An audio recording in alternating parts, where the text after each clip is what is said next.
Dernier jour du mois de juillet, Bozui Libaka Kwanadabiso à travers le monde, Mbote et Nabino, Tozabongo, jeudi 31 juillet 2025, Bozui Libaka Kwanadabiso et Belé, Libanda Mboka Nakatia, province Topinaville, province à Kinshasa. Congolais, Mbote Nabino, Banson, Bozwami, partout à travers le monde, Pekimia et Ingela. Namabota Nabino pona Congo Alelo, spécialement Tokokina Mozindo sur fonctionnement Yamboka. C'est une émission à caractère pédagogique, Bisika Toko Yebako Yekola. Nini et Salema Kalulenye Nini Segede Salema Poto Ebik Tatamokambeko la Kaki remaniement équipe Yasika gouvernement sûrement Tokozobongo équipe Souminoa 2 pour quel résultat, pour quel objectif, nous en parlons au cours de cette émission et quid sur programme ya gouvernement qui présenté na parlement ni salemi te banani ba exceller pour toujours faire ces derniers temps tozo monaka ndenge moi campagne moko médiatique sur les réseaux sociaux sur le média wabisika motion ça allait faire valoir y a salaki soi-disant mais banani basali malam basali mabe nani sengeli à kota en termes expertise ya kota na gouvernement ya sika o ezali koya po ezali gouvernement kozala un peu serré mais ouvert na ba plateforme politique mosusu pona kolobela yango d'autres questions d'actualité des sous-sous kolobela bongo procès Kabila ou efungwamaki makanisi na epe les kambetali dialogue oyo bandeko bazali ko insister que sengele salema pour que kimia ezonga na mboka Congo tolobela yango na mwana mboka ndeko Fumutoto Basanga azali bongo leader il y a troisième fois mais azali président national et à parti politique idéal patriote ndeko Fumutoto Mbote Mama Naomi, Mbote na bandeko balandi na biso, ba téléspectateurs ou ba sali mikolo ebele ba moninga esika na ote. Vraiment, sali mikolo ebele mingi na ba média pour za kite kaka wate. Moyo kotambola koluka. Koluka vi? Boyebi. Ah, Koluka Boyebi, ah ça c'est très bien. Koluka Boyebi za malamo mingi. Pose à la capenza scientifique et ndeko balingaka ndenge oyaka ko fungola penza na mozindo mainini ezali koselema na mboka na biso na kwa sawa bukana ngali boso bokotanga ngai ando ya mikanda ya classe eza mémoire eza pe mukanda mais eza travail guidé mémoire a mi balé na sali mais mukanda na ngali boso na tia na marché yango. OK. Les pouvoirs de la musique dans le développement triade d'un peuple. Le Bukananga Liboso, on a ocha, yangwana, na kanisi yangwana ici, maintenant on est na pas de vente, pifo, il y a musique. Parce que Namboka Nabiso, ils ont makambi balé tout mi pessimingi. Mais, koko seza na vie à moto, koko seza na vie à mboka.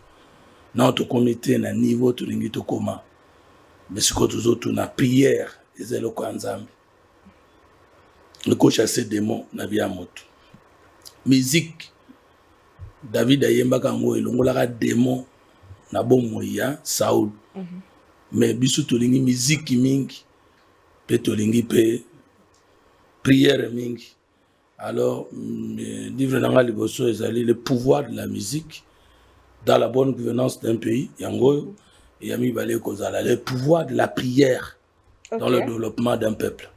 Voilà un peu. Est-ce que la prière développe un pays? C'est justement une préoccupation dans la coma. Parce que Ngaso qui n'attend pas classe. Bon, mais Congo s'est développé, hein, pour tout ça, mais la mingi. Pour moi, on a développé la musique, la prière, comme individu. OK. Donc musique et sunganga na eba makamu na ebité prière pe sunganga na eba makamu na ebité ngana ndozala comme université à Kinshasa na kina mototangi sangate na ndo ya na classe tous les jours te batos ba ebi banda deuxième graduat ti deuxième licence na ndo ya mingi ka ko sala examen mais il y a des moments où je priais et j'avais des réponses à mes questions. Il y avait des moments où je priais et je parvenais à savoir qu'est-ce que n'a pas gêné. Il y avait des moments où je gênais et puis, nanda ouzwa ba question dans l'auditoire et je peux prendre plus de 5 amis nangai témoins Abraham Ichudu et les autres. Baza témoins na ipsi bangonga na lotaki après ba prière nangai ba ko poser question telle bon natangela kikawana. Et yes sur 5 questions pe 3 4 na lota kebimi na sali pe na leki. Donc pourquoi tu peux utiliser en haute na mboka parce que tu konza mboka de dia ki mboka na Jésus-Christ ce que Jésus na makasité pour na nini to ko sambela kai. Et puis comment vous a makasi ya Yesu wana et sala na mboka na biso. Et puis nzembo chaque pays du monde est représenté na hymne national. Vinango, passé nango, fiti nango. Alors pourquoi biloko mibale wana to ko utiliser en haute comme moyen pour résoudre le problème d'homme, de culture et d'organisation. Yango wana ce qui n'a monana quitté parce que vraiment dans la mozindo que dans 2 mois ici ou 1 mois na simba le pouvoir de la prière dans la boka mobile et le pouvoir de la musique dans la boka mwasi na publié na no mibale wana en tant qu'homme spirituel, scientifique et politique. Très bien, merci beaucoup. Toko tanamuzinde masio na biso ya mokona yelo remaniement tata mokambe kola nonsaki moi agitation sur la toile motuna motazo ya na makambo ye asali motuna motalingi abomba ebonga na ye. À quel moment esengeli remaniement et c'est d'ailleurs avant motoke mosika c'est quoi un gouvernement mosana yango penza ezalaka nini rôle nini ezali ko jouer na kati ya mboka. Gouvernement, la définition simple, c'est instrument de la mise en œuvre en pratique d'une vision programmée, projetée. C'est ça, gouvernement. Donc, il y a une vision projetée, divisée par les entités où ils ont un problème, et puis qu'on évalue chaque jour, chaque semaine, chaque mois, chaque 3 mois, chaque 6 mois, chaque année, chaque 3 ans et sur 5 ans. Comme on a dit tout Kanaki. On peut se résumer. Pharaon, roi d'Égypte, à l'autindoto, na kuzwaka résumé muke. Nandoto na ya loti, bangombe sambo e konda, eza kolia, bangombe sambo, eza na santé pe mafuta makasi. Tozwaka wana. Siko alamuki atuni batu nyonso baza pembeni na ye, nani ko limbolela ngai eloko o na loti. Moto ya kolimbola azate pona nini ya ndo tuna bato des questions yebisanga na lotaki ni pe yebisanga yi oyo na lotaki wana ndimbola nango ya nini. Alors panetier moscheli masanga to vino na kopo na ye adraka na boloko. Alors Joseph l'hébreu alimbolela ka ye ndoto moko bazaki bato mbala bino yonde ngoloti ndoto ande na yoki yango boko bumya na boloko kendo kufa. Kasi yo oyo obimana na boloko okufa te mais bakomatisa yo to bazongiso na musana yo ozalaki metango ozonga na musana ozali pembe na mokonzi okanisa ngai ndenge na konyoka ma innocemment ndenge mwasi ya mokonzi basoda ko senga makambo kinga na ningaki na sangana naye wana kenda bosa naye metango komike muto olimbola ndoto ya mokonzi ya mboka baindo azalite. C'est ainsi que moto wana paneti wana yebisi farabino atako bato za pembe na yo bazaki mayele me bakoki na ndoto te na yebi mopaya moko kombo na ye Joseph natikaki na prison alors taka bandoto pe alimbola ka bandoto ndenge esengeli alekende kozwela ngai tanga kozwa ye aye na ye ayebisanga na lotaki nini pe o na lotaki wana elingolo banini ya lobi na ye ezaka kanzambe na likolo moto yebi kolimbola bandoto pesanga mikolo misato nakende kotuna ye bongo na zongela yo akendeki nzamba limboleli endenge alotaki ndena utikolo bawa et puis apesi ndimbola nango boye ya komi liboso na bi olotaki boye mais ndimbola nango ezali okoza na mbula sambo oyo koza na surabondance oyo ko produire na misano ya bilona et puis mbula sambo wana ya abondance ekolandama na mbula sambo ya 17 c'est-à-dire ya nzala. Alors sengeli sikoyo oyeba ko bongisa makanisi po vision na wana esunga mboka mbula sambo ozwa biloko bele obomba pe na kati na ngoli yotekateka po na compte ya mbula sambo ekozala na passe comme ça mbula ngombe sambo ekonda ezolia ngombe sambo yo et za munene nde bambula sambo ya 17 kolanda yango ekobikela na biloko oyo tokolona pe tokobuka pe tokobatela na mbula sambo ya nini. Pharaon nde alobaki, le trône seul me révéla, mais le verra sur toi, je te donne le commandement de l'Égypte. D'après les chercheurs en sciences politiques, mukolo aliboso primatire bimaka na Égypte na mboka na biso batumwini na koloba pona nga Égypte wana capitale nango zaki na Congo pour des raisons ou des convenances qui me sont personnelles. Alors tokoko loba siko ministre premier ministre ya Mboza nani eza moto ayebi kolimbola vision pe projet société ya mokonzi ya mboka pe ko traduire yango na programme ya gouvernement.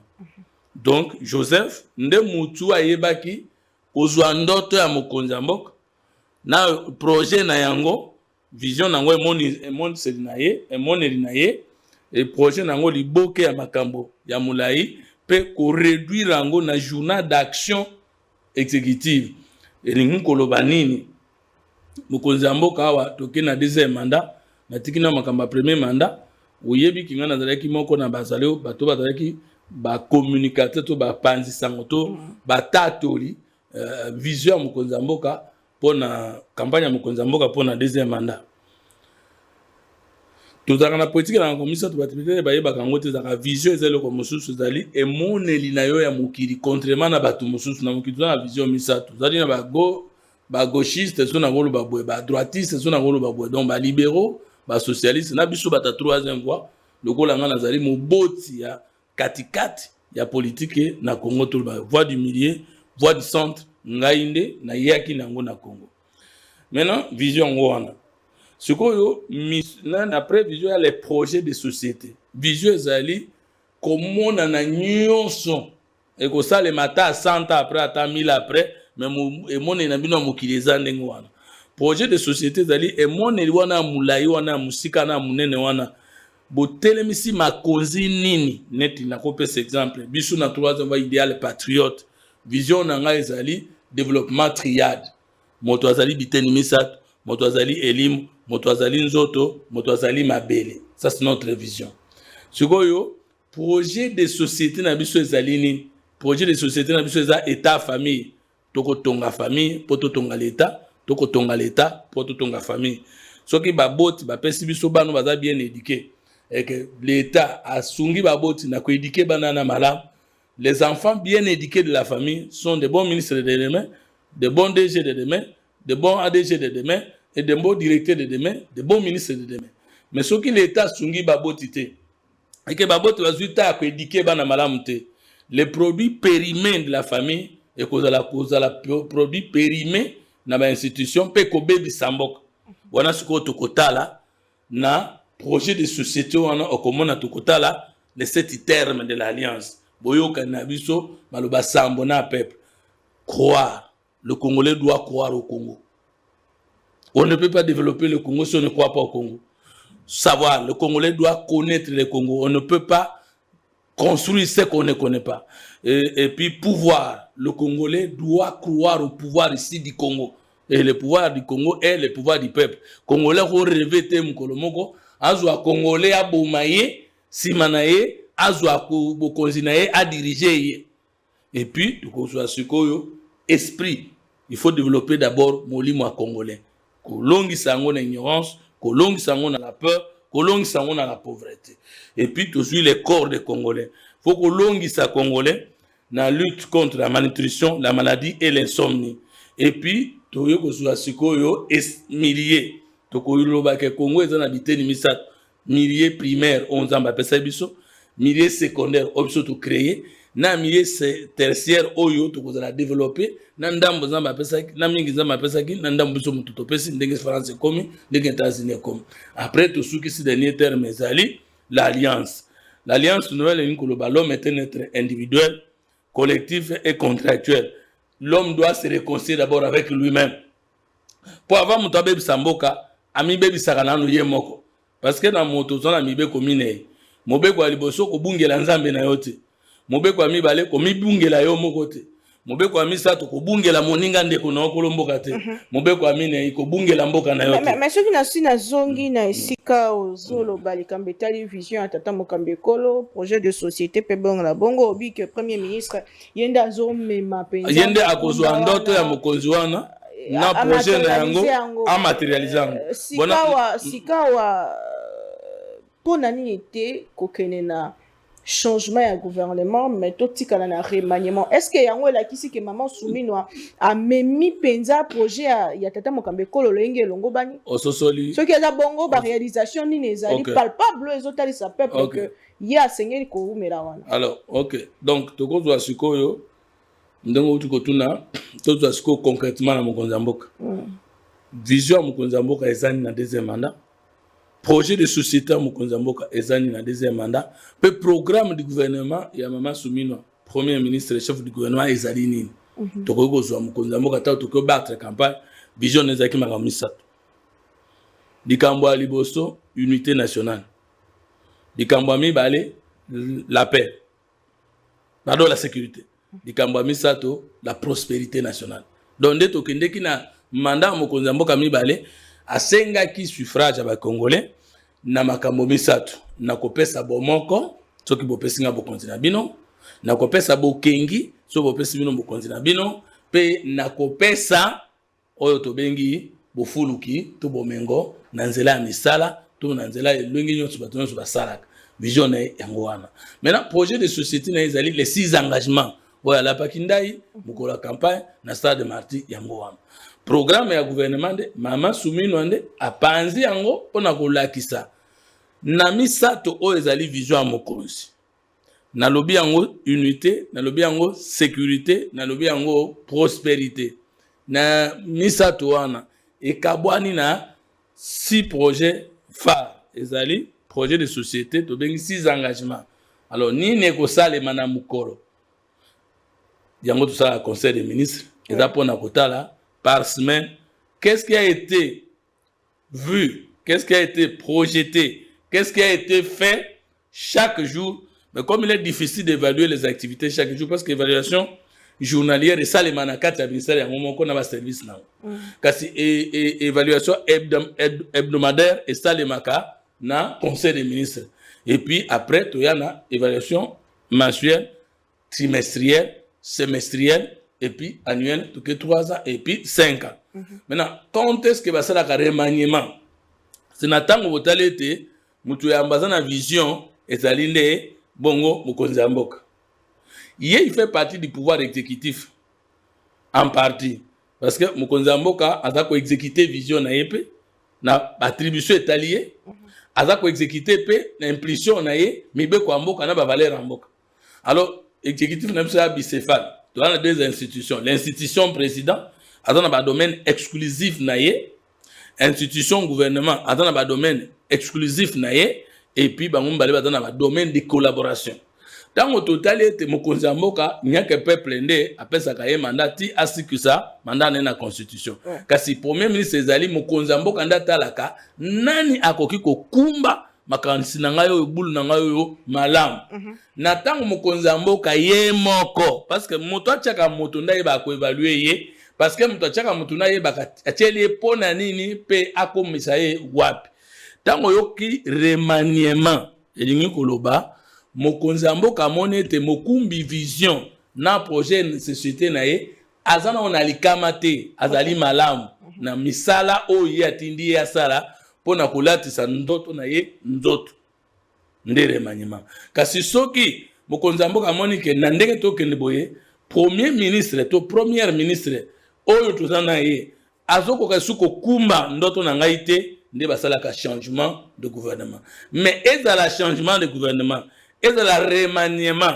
esale marate kaka soki bato baza mabete pour d'autres raisons d'état bakoki kosala changement de gouvernement sans que mokambi ya gouvernement zala mutu mabe po bato bakokanisa lelo ke soki moto azalaki na gouvernement balongoli ye na gouvernement ezaka soit ayibi soit aza incompétent soit asali mabe te mais généralement l'homme politique alingaka kotika poste te nazopesa émission na ezali tokoloba ngo ndenge mo kolobaki eza émission pédagogique na koloba ngo awa lokola moto natangeli classe yango nakoloba lokola pe mutu nyonso sacré bien sûr mais na partir nyonso na répondre na lokola mutu atangeli classe wana elingi koloba qu'est-ce qu'on entend par pour des réseaux d'état par exemple toza bato mais tokomona ke mama atikalaki muke nsima parité genre papa akendeki sexe masculin ekendeki mingi na bacharge sexe féminin ekendeki na nsima etikalaki muke nsima pour d'autres raisons d'état ce que comme que tu intégré ba maman koleka ndenge tu intégré ki bango liboso ba papa o to kolongola po ba maman ba kota eza forcément te ka baza mabe to baza incompétent non il y en a qui quittent le gouvernement na mabe mais ce que mutoza na mabe il peut quitter le gouvernement même avant remaniement ba ko poursuivre na justice ba kangisi comme ça mutamba longwa ki na gouvernement est-ce que bazela ki ke et comment na remaniement te ba monaki que on lui reprocherait quelque chose ba bengise abando samba atiki ba fonctionner oso comprend moto ba kotika gouvernement kufina moto ba kotika na gouvernement a démissionné est-ce que tout le monde qui a démissionné comme le professeur Dunda Bolo est incompétent non l'incompétence les mauvais comportements ne sont pas le seul moyen pour que moto alongo to ko par exemple nous avons un ministère à plan donc dans un ministère à plan il faut planifier makambo nyonso. Alors, il faut te planifier de balobaka. Si jeunesse savait, et veillait se pouvait. Tout le monde dit que, tu comme une jeune et va continuer la politique. Mais il faut baser temps à gérer avant pour te préparer le leadership à l'objet. Tant que tu as la micro, tu es compétent. Pour te costa ba jeune, oyo baza parfois un peu compétent ou aussi compétent. Et c'est un gâteau ko balongoli à la mutumabe. Tu peux ça par exemple. Beaucoup d'ambos ont été sur 4 mois, 3 mois, na biso ba société réunion sacrée, donc ne ko kutana na cité de l'Union africaine. Oyebi o couvra kiango. Alors bina biso que pour na ndenge banguna ba côté biso na mboka. Na soulevé 3 fronts au toko bundisa bango. Front diplomatique. Tomoni maman Thérèse Kaikwamba sous l'impulsion du chef de l'État, ndenge a salué biso honneur, accord trouvé avec le Rwanda wandimi ke yende ndokina Congo.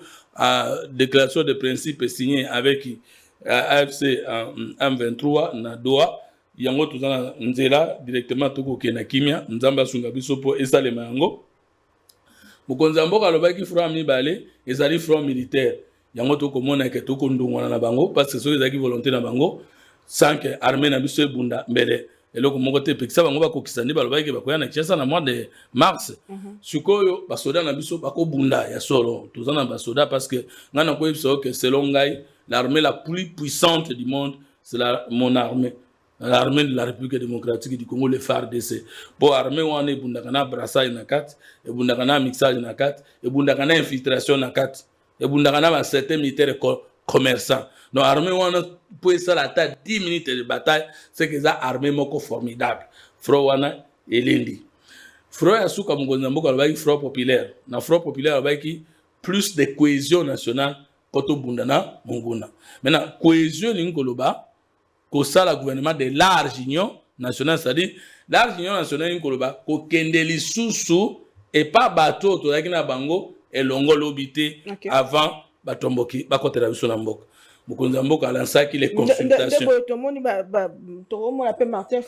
voilà mokonza mboka alansaki ba consultation vous venez de citer dans lancer ba consultation dans la conseil spécial naé en matière de sécurité biso bato to monaki ke akoki ko yamba biso ayambaki biso kasi bato ba monaki te bango za ba poids lourd bango za la pondérer et ou bien pour d'autres raisons bakokai ko kende kuna te ou bien bazaki empêcher mais mokonza mboka fungola ki PG Adolphe Muzutu akendaki na simanango Martin Fayulu président Martin Fayulu akendaki na simanango et puis na bato musu bakoki ko kutana bango mais biso to yebite parce que ezante ke nyonso likaga na caméra na simana yango soki lelo mokonza mboka lobibo pour des raisons d'autres raisons d'état souci à cohésion nationale naza ko élargir patrie na sens ya camp naza ko élargir cohésion nationale na ko élargir union sacrée et c'est ngé sikoyo ba ministre ezate que soki to nito élargir faut ka ba ministre ba comme belé parce que koleki sape motango ya ba ministre et ko bebi sape bidja mboka parce que eza ko élever les traits de vie des institutions et ça tue les intérêts du peuple qui nous a chargé et qui nous a donné son mandat 5 ans.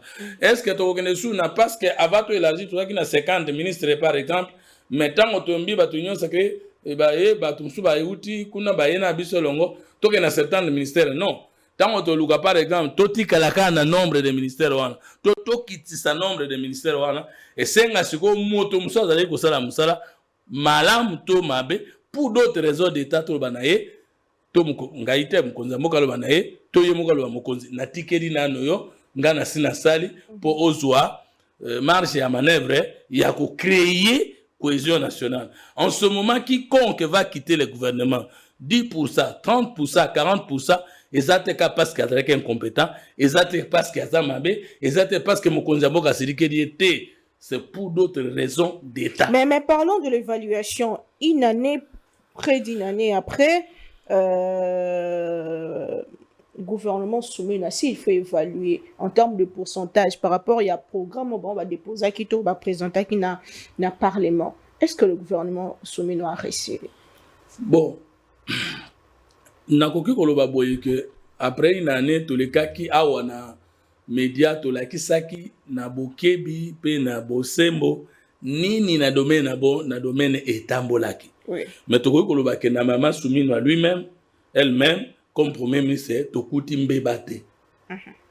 Soki mbebe ko kozala ezali moqué par rapport na oyo ya monene tozelela kiye. Voilà pourquoi notion ya remaniement talato ya dollar. Tokopesa lokumu na mokonzi mboka po ye mokonde mutopesa impulsion. Tokopesa la maman première ministre mais tokoposa na te ministre ya économie nationale parce que azali na makambo. Tokoki kozwa likambo ya prix ya carburant tozalaki te kana problème ya carburant emati tozalaki pe na problème ya carburant ekomonana te nani kasi abatisi akitisi prix ya carburant pe nani kasi asali ke carburant yango emonanaka tokuta su milongo te na ba pompe essence ezali mona mboka mokoko samba na tokoki kokende lelo na Mbujimai na Kasai tokoki kokende na Katanga masangu o ezalaki komonana te pe mataki makasi masangu wana ezali nini elelo emonane ebele pe ekiti donc tango tokosala biloko wana tozali na ba ministre o basalaki mosala malamu tozali pe na ba mosusu o basalaki mosala malamu te mais débat na biso siko ezali te ke remaniement kosalema pona mabe ya batu to pona bolamo ya batu non remaniement kosalema selon volonté ya mokonzi pona plus de cohésion. Mais scandale peut aller cité au sein de ces gouvernements. C'est vrai que il y a partenariat, il y a ministère, il y a sport, plus de 44 millions de dollars pour la visibilité à RDC. Il y a le dossier Moutamba qui sort du gouvernement avant même que Remaniement Salema, puisque Mosole Bungaki. Il y a quand même beaucoup de dossiers, et même ministre de la fonction publique akizé ko lobaka ki ayebi ko akoki ko gérer penza secteur na eti. Ministre de la fonction publique fait partie des gens qui ont été félicités par le président de la République na musala na ye. Oui, na point de presse moko ya ki briefing ya papa Patrick ministre Patrick Muyaya. Ngonamboka kumisaki mwana mboka liya u pona musala zo sala. Oyebi bato da ko s'en prendre na ministre VPM mukoko samba mais tuzali na mukanda oyo mukonzi mboka komaki pona ko féliciter na nyonso ye azali kosala momoni est-ce que tango VPM liaou abandaki ko nettoyer fichier ba fonctionnaire tango ye na Jules Alingete balongoli ba liste fictive na scandale il kaka na fonction publique obakutaka mama moko mutu moko ye moko na 35 cartes azwaka bambongo ezalaki lelo mokola remaniement parce que nananaki député national moko ya Gemena lobité donc VPM Liaou abimeli sikoyo parce que alingi couvrir mabe ezali na kati ya ministère na ye il n'a pas pu mettre de l'ordre dans ministère na ye donc esengeli aleka na parlement. Mais est-ce que dernier passage à VPM Liaou na parlement, il s'allait 1 mois, 2 mois? ye azalaka te mukolo wana député wana tango VPM Diaou alekaki kuna alalaki pongi tango VPM Diaou aza ko intervenir tango ba député musu baza ko kumisa ebele baza ko kumisa mosala ya VPM Diaou pe ba ko beta maboko ye député wana ye azalaki te. Le vrai problème c'est que to sali nyo sauté mais zalina makambo to sali o esenga batu bayeba ke to sali yango ona to sali te sengi batu bayeba kokoso nini tokutani na yango. C'est pas parce que tokomi na période moko ba annoncer que remaniement ikozala que yubinu bokomi komona président to batebele bakomi mona président ti yavanda kawa ta yema kamozole kate. Oza ministre osaki musala malamu te. Toza ministre osaki musala malamu. Mais comment multiplier la communication pour distraire? Parce que le chef de l'État n'est pas obligé de vous maintenir parce que vous avez bien fait. Il n'est pas aussi obligé de vous maintenir parce que, alors que vous avez mal fait. Le problème, c'est que yé mouto tchabato, aye bipe kotan par rapport au côté moutou par rapport à Moussala à Tchakiye.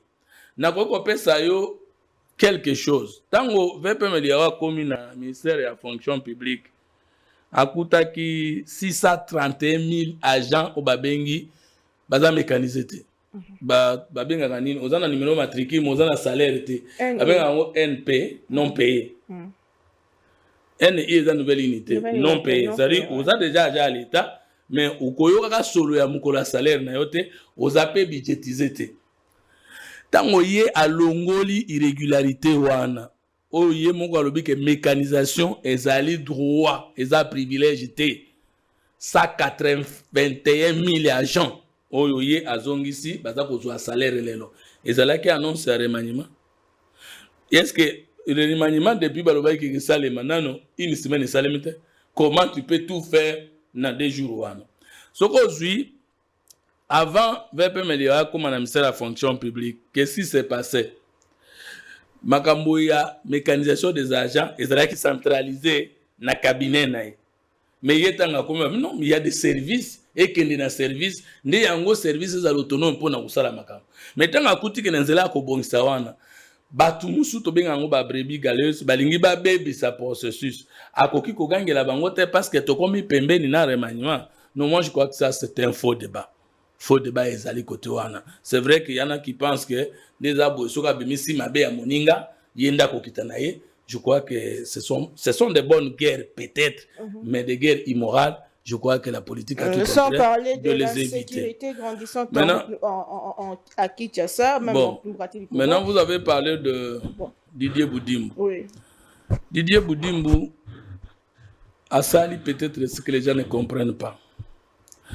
Didier Boudimbu, ministre de la Culture, ministre de la Tourisme, je crois, il y a Didier Pambia.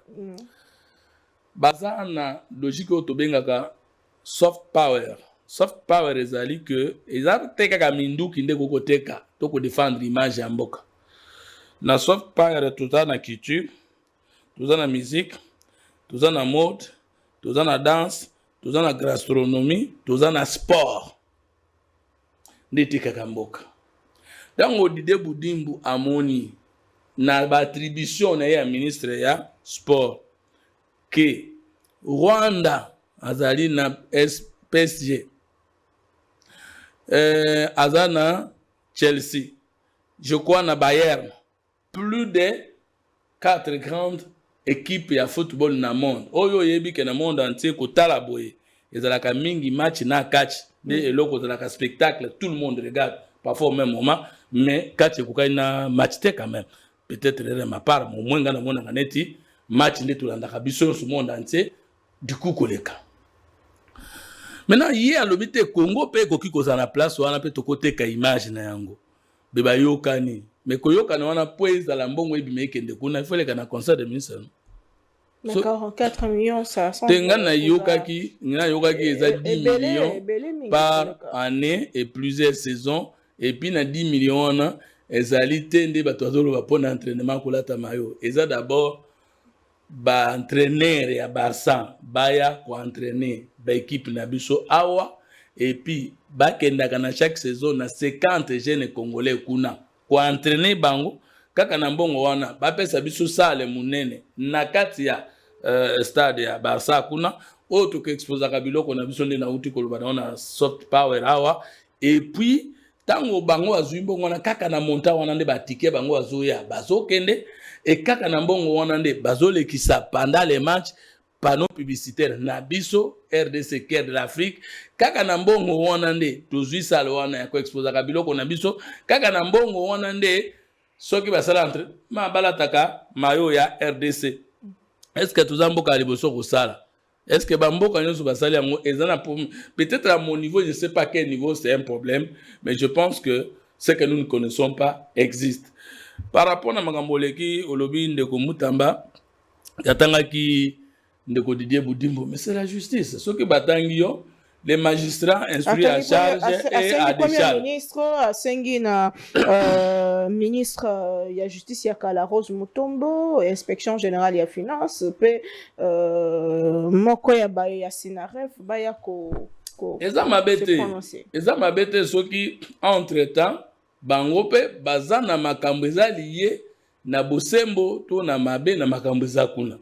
Eza mabete parce que tango au dénoncer, to citer comme la justice, il y a que les magistrats ou le juge instruit à charge et à décharge. Ça veut dire que il y a apprécier par au regard des pertinentes dispositions de la loi, est-ce que la procédure ne ngozo kendele moto tangeli wana esengeli il faut aya d'une part. De l'autre part, kala oyo atangaka bango te pona nini aye kotanga bango kaka sikoyo.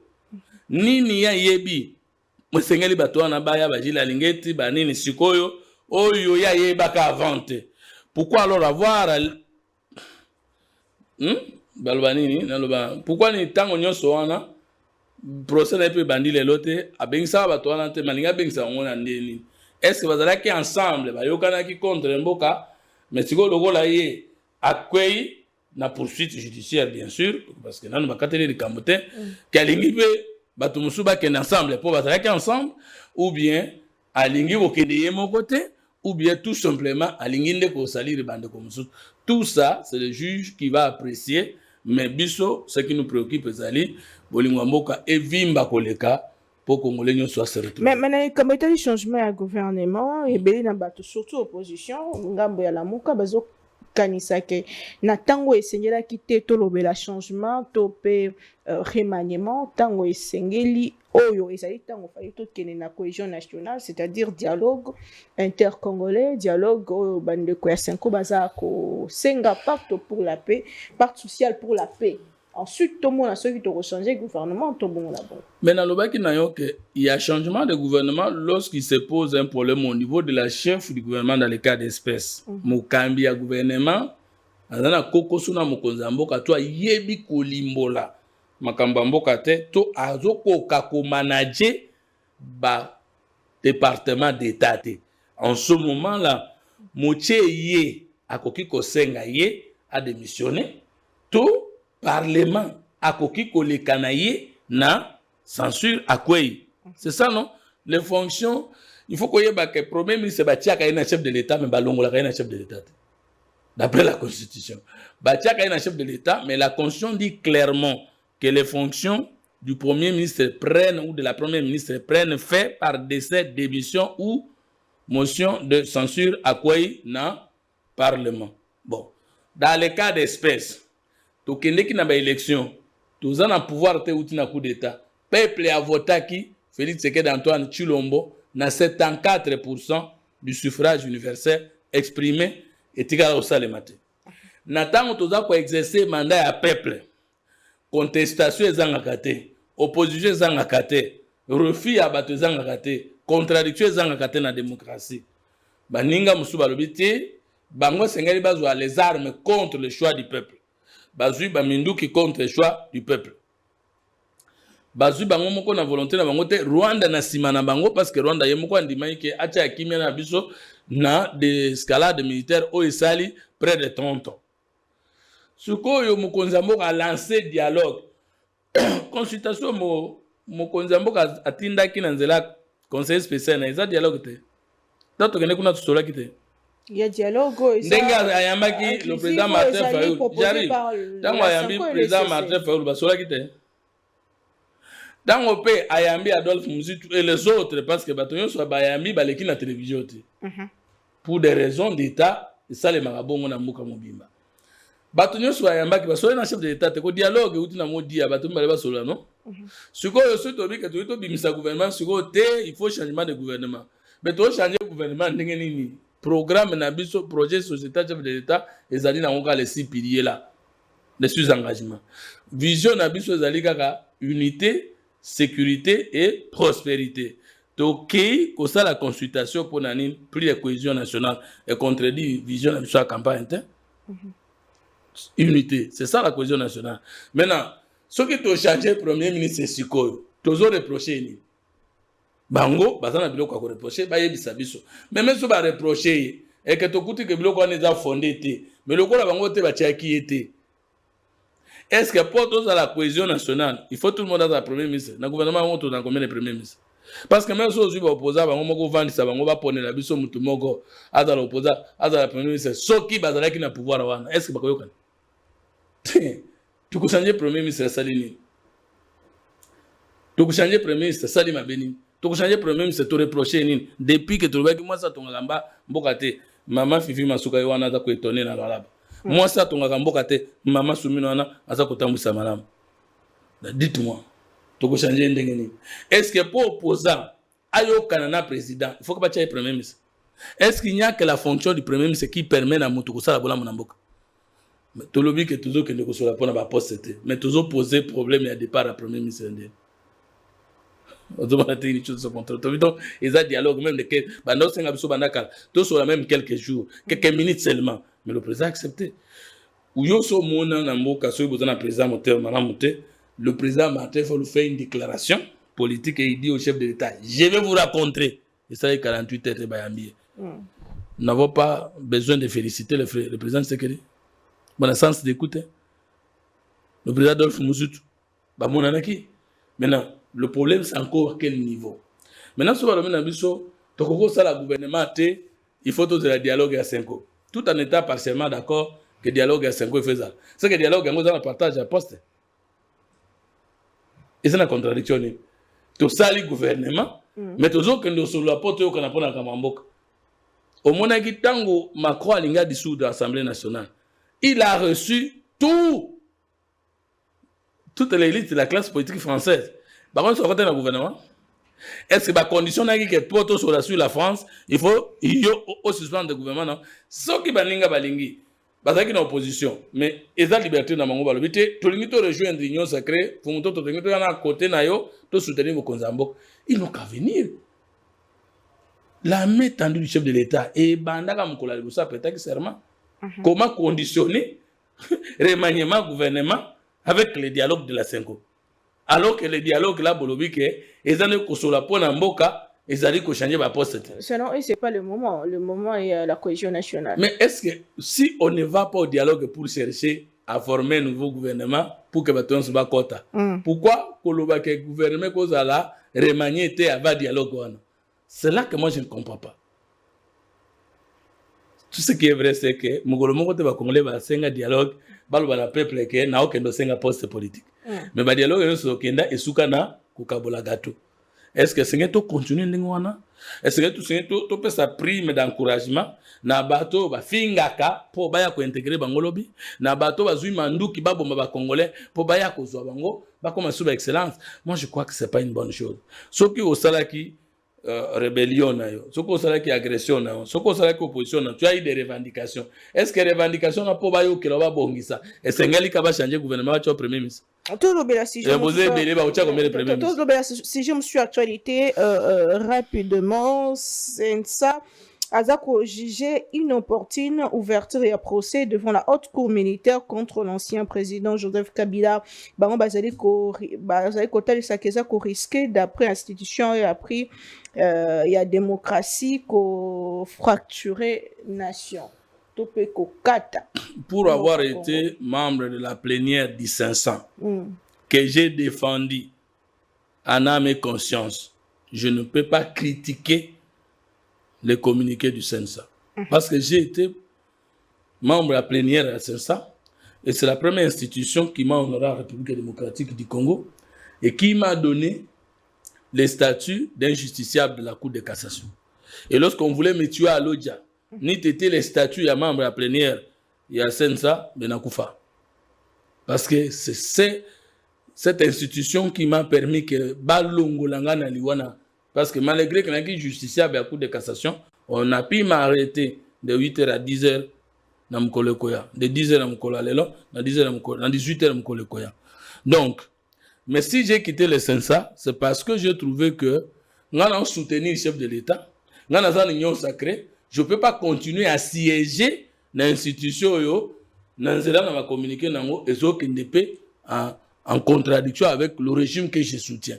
J'ai décidé moi-même de quitter le Sensa. Et comme j'ai quitté le Sensa et que je n'ai pas attaqué le Sensa pendant que j'étais membre du Sensa, je ne peux pas attaquer le Sensa pendant que je ne suis plus membre. Mais en tant que politique, quelle est votre lecture par rapport à l'ouverture et à procès contre l'ancien ministre actuel intérimaire de la justice, calendrier politique, n'a candidat à la justice, alors que nous sommes Nabango, selon Union Sacrée, selon Bino, selon Tata Mukambekolo, Joseph Kabila Zali Bongo, patron à AFC, le même groupe autour Nabango Nadoa, déclaration de principe signée, na Kinshasa, procès contre Joseph Kabila. Comment vous expliquez paradoxe? En tout cas, Natangaki, déclaration de principe à Doha. Natikala comme on a peut-être Bolimbisangas que je ne connais pas existe. Natikala on a place mo consacré chapitre moko d'impunité.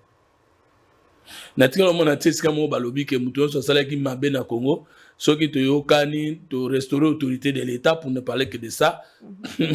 Do elobini ceux qui na lobi do na mukuse ponanga etaka ma mibale. Respect de la constitution et restauration de l'autorité de l'État. N'ayons soit non impunité. Ce qui va consacrer qui violation de la Constitution, dans ces cas, les négociations politiques suspendent la justice qui est un pouvoir autonome. C'est un peu ça. Ce qui va dire que nous n'allons plus respecter la Constitution. Net accord ou tout signaka na Saint-Sylvestre où il va dire que le premier ministre Gouta na opposition. Et violer la Constitution, pourquoi? Parce que le régime en place là, Kabila, le mandat était terminé. Mais accord où yabiso dans la déclaration de principe ya Doelobi, to kondima biso nyonso bo moko ya Congo, bo moko ya constitution, bo moko ya bokonzi. Et puis ce kotangi, 4e paragraphe après la fin, il y a signature, il y a accord de principe, il y a déclaration à Doha, balobi boye, les négociations directes ou les négociations entre la République démocratique du Congo et l'AFC en 23 s'inscrivent dans la logique de l'accord de paix trouvé à Washington entre le Rwanda et la République démocratique du Congo. Tu es d'accord? Que Doha est supérieur à l'accord de Washington. Et que nous, ce que c'est le Doha, est en lettres et en esprit ce qui s'est fait à Washington. Autrement dit, Kagame a déjà négocié pour le compte de l'AFC M23 à Washington et que Tshisekedi par Mme Kaikwamba a déjà négocié pour la République démocratique du Congo à Washington. Autrement dit, Biso Tokoki, Baman de l'Union sacrée, ko contredire Oyo, Mokonzatina qui sont engagés à Washington, Bangope, Bakoy contredire au Rwanda à l'Obak. Maintenant, on contredire déjà déclaration en principe. Ce n'est pas un problème. Attends, on contredire et que la signature de signature, tu connais pas que Oyo a de mauvaise foi et les conséquences pourront d'une manière ou d'une autre surgir. Et je crois que cet accord-là est un parrainage du plus puissant parmi nous. Et donc, tant que Zolunga aucun à contre-courant, il faut se rassurer que l'Amérique n'a pas. Parce que l'Amérique a accepté cet accord, moyennant aussi l'intérêt de investir dans le Congo. Tant que yo siko lingo détourner investissement dans le Congo, alors que yondo za fautif, ce qui doit être solo. Et Koko Melaoni. L'Amérique va s'imposer, ça. L'Amérique va s'imposer tendegini. Total accord et silisa guerre mondiale. Et souka na nini? Souka na accord non? Mais bakor wana bato aboyek bazalaki mais salemaki donc même biso ana san si tokena ko yoka na ponani si mabitumba mais to yoka naka Joseph Kabila alongwa kate tango to yoka naka MLC RCD tokena na san qui était resté président de la République qui avait continué à engager la nation. De tout ça, l'erreur était. Nous n'avons pas signé un accord de partage de responsabilité à la tête de l'État entre Tshisekedi et quelqu'un d'autre. Tout ce qu'on signe en côté. Tout ce qu'on signe encore au côté que Mboke Kotika a une partie indéfiniment dans AFCM 23. Au contraire, accord à lobby, accord déclaration de principe en lobby, déclaration de principe entre la République démocratique du Congo et l'AFCM 23, c'est-à-dire Congo Mobima na Bango. Mais Congo Mobima dans le continent, Congo Mobima dans le peuple non, peuple non mutopese ko konzona na. Maintenant, stongi toke na point D, ya accord to signé na Washington. Et tikali kolobate que soki to yokani na Rwanda, to yokani na FCM 23, moto asala ki mboka mabe, bakolanda na justice. Là c'est bien dit. Désengagement, désarmement et intégration dans le FARDC et la police nationale au cas par cas, individualité au regard de la loyauté de ces personnes concernées vis-à-vis de l'État et de ses institutions. Nous avons déjà bien négocié que aux Alaki, membres AFC 23, on ne va pas brasser l'AFC 23. Nous n'avons même pas pris des engagements que Bangoba comme un parti politique comme c'était en 2013. Et ça, intégration des individus via l'étude par les autorités de la République démocratique du Congo au cas par cas individualisé. Personnel. Ce que tu kuti na ndenge toyoka na ke solo za congolais mais Kagama kosaki ozwa mindu ko buma biso wa congolais mais tant olingo gérer biso wa congolais. Maintenant problème est totali yo commettre ki ba crime contre l'humanité. Est-ce que la RDC a qualité de t'intégrer? Est-ce que tu as pris les armes contre l'État congolais? Est-ce que la RDC, d'après l'accord, il y a Washington, a qualité de t'intégrer? Non. Je crois que Bandeko Bakene qu'on négocie dans Washington, dans Doha, en ce qui concerne le pays, ils ont fait du bon boulot. Et ils ont donné la beauté de la chose. Ponanga, parce que accord nous avons pas faiblesse. Nous attendons toujours le résultat. Puisque résultat, il faut que Bandeko Mignon soit entre l'accord entre critiquants, entre les gens Kagame tem tamema biso na accord. Même doa eza bango te bato amema biso kuna. Biso nde tolobaki to boyi ba congolais ba continuer kokufa. Tant ba biso sali mokonza mboka liboso biso na simana. Oui. Tolingi ba congolais ba continuer kokufa te, to benda bango na mikila. Kagame ozomona to bengi na ba sanction internationale, il y a des kotinda mana bato ba sanctionner. Kagame to bengi les États-Unis, yo on dit que un petit président d'un pays du tiers monde a koki ko yiba ba minerai d'un état sans que ba puissance a minerai za simana. Mais nous avons changé par l'impulsion du chef de l'État le visage, le narratif diplomatique, la communication interne en disant l'agresseur c'est le Rwanda. Donc il m'a bon dit allez bon c'est pas punition pas précis. Parce que bino boloba il y a côté kala ndenge wana po biso to ko zela na terrain. Joueur ya mukia bimamune wapi na terrain. Détenteur ya champion ya championnat après Dakar coupe na nani médaille na wana wapi. So to sisi coupe d'Europe mboko etika la kana yango to coupe d'Afrique équipe etika la kana yango avant na yango libela nana boto la kaye et la moko équipe peda qui la fois passée to moko équipe uti kokota de boto la kaye donc joueur ya munene akomaka munene na terrain joueur ya munene akosamba pe na terrain joueur akosamba na terrain eza Kagame eza bisote tolobela di kambetali traîtrise moi polémique autour il y a un dossier il y a gouverneur il y a Okatanga o azali on a Kinshasa o babenga kié sima ya telegram o batindela kié il y a eu de rumeurs sur laquelle Abima Kinamboka et Kozonga Kenda ko se faire soigner sans autorisation. Vous avez quand même suivi cette actualité. Est-ce qu'il faut relier les bandes de Kobazo relier en na likambetali traîtrise? Alors toboya toti mutunyo so akoma tout le monde était toti kambo kaba institution mutunamto samsana. Il y a un seul pouvoir d'état, avec un pouvoir public ou pouvoir politique et où tu n'as peuple, ils ont éclaté dans le pouvoir exécutif, dans le pouvoir judiciaire et dans le pouvoir législatif. Donc vous avez une institution en boca. Vous avez un service ou établissement spécialisé dans ma camp.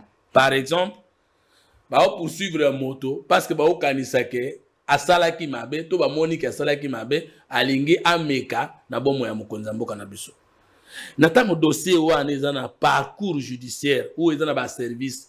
Est-ce que bongi simple fo moto to aleka pesa ba information comme si ye azamuko na matu na kati ya musala akolandela mutu wana et même soki ozala na kati ya musala akolandela mutu wana est ce que baconclusion na ofu moto soki ozalaki na kati ya musala na opesa na télévision to opesa ava ebima mais tomonaki CG ya IDPS ko expliquer biso ndenge mambo ya général ndeko Chiwewe apasaki osave nauti koloba ngo deuxième élément ntango ndeko wana azomonana te communiquer ya gouvernement moko te epesaki akatisaki aza na mboka te yo landaki nga landaki te biso nga naza communicateur moto mais membre union sacré nazali na fonction officielle te ya koengage bainstitution nasalaka relais avec commentaire limité ya communication officielle donc comme les régimes les institutions attitrées batikala koloba bongo te je condamne bato nyonso balobaki na lolenge elongo bani. Il y a un document, il y a déjà Mobande ko Lukaye, ko Monaki. Oui, mais c'est ça. Quand vous dites que Lukaye, je suis d'accord.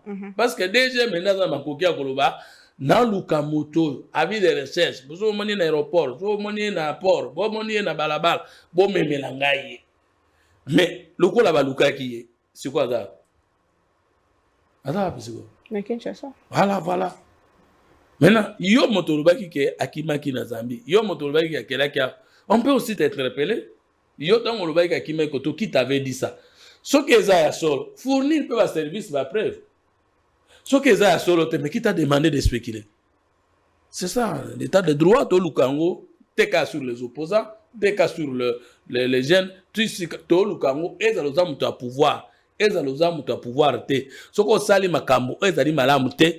La justice est dans le Congo nayo, ba service est dans le Congo nayo pour que batuba banga kate ko débuter makambo o bazana ba prévité. Donc moi je reste à la communication officielle qui m'a pas dit que ba monaki en Afrique du Sud, ba monaki en Doha, mais les communications officielles le baki ke ba lukaye, le ko la monani azana Kinshasa, tozela ndenge bakambi o baleki biso na information ba kopesa biso to relayer. C'est la fin de l'émission. Ndeko Fumutoto, quel est le message que vous lancez au peuple congolais en ces moments? Nalobi na bino boy. Vous savez qui malamu na gouvernement. Elingolo bate ko te. Au sala ki mabe na gouvernement. Elingolo bate ke okotikala to kotikala te. Nana chaka bato na gouvernement eza mokonza mboka. Eloko za plus importante ezali mboka ebonga. Oba kokota bosalela mboka. Oba kokota te bosalela mboka. Toboyi ba déclaration après remaniement, nous les ressortissants du Sankour, nous les ressortissants de Bazole, nous les biso tous d'accord te ya solo. Ça fait longtemps que ba politicien ba sepela. Tozo asiko ta ko sepelisa peuple. Toza déjà na mungunda na mukongo. Toyebite bonne foi na esoke kosala cette fois-ci pour atika konyata makolone na mboka na biso. Toko continuer ko ndongwana ti wapi. Donc tozela mukonza mboka ndenge ya komona. Qui l'accompagne cette fois-ci na gouvernement? Si c'est toi, loba merci na mukonzi. Pe na nzambe soki yote loba mukolona yo sala nini ekoya. Mais si c'est aussi vous, ça sera une bonne chose. J'ai pas qualité de pronostiquer sur mon cas. Moi, mon problème, c'est que ça a mon chance à réussir mandat oyo anyata banguna na kombo na Yesu et puis alongisa Congo na kombo na Yesu oyo apesa kimboka na biso. Puisque dernièrement ba nomination moko otaki au salema moi la critique ezalaki ebele non pas sur vous. Oui j'ai aussi vu affiche moko batie ndeko Fumutoto ndeko Honoré vraiment je pense 3-4 personnes ba biki ba nommé bango te puisque bazo faire partie peut-être na privilège moko boete ton église moko boete vous avez je n'entends pas de ces histoires là.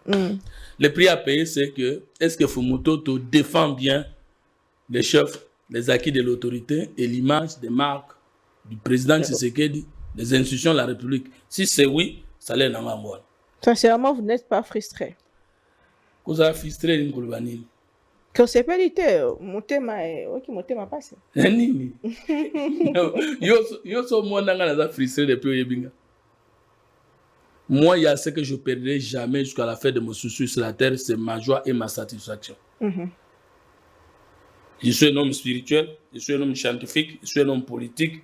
Je me contente toujours de ce que Dieu a fait de moi jusqu'à aujourd'hui. Et je lui demande toujours de m'accorder la vie et de combattre toujours pour le Congo et de respecter toujours les engagements.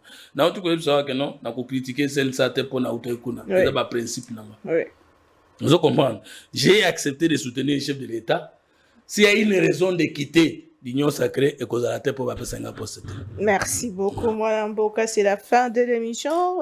Qui est important, tout côté la musique. Pour nous retarder ça bateau que colon en gouvernement, ils a sanctions négatives. Ils a fait libabete, mais ça, ce qui t'attend mon cambéco là, c'est payé que mon tomosu soit là pour servir Mboka. Tout côté na bino prochainement, n'a ba invité mon soumettre tout calamala mon lobby pour célébrer. Jeune Coste awa elongo na plateau spécial to kosala bande comme soko na koyeba to uti wapi to komi wapi pe to sai kokende wapi kimia na mabota na bino. Merci. Telema.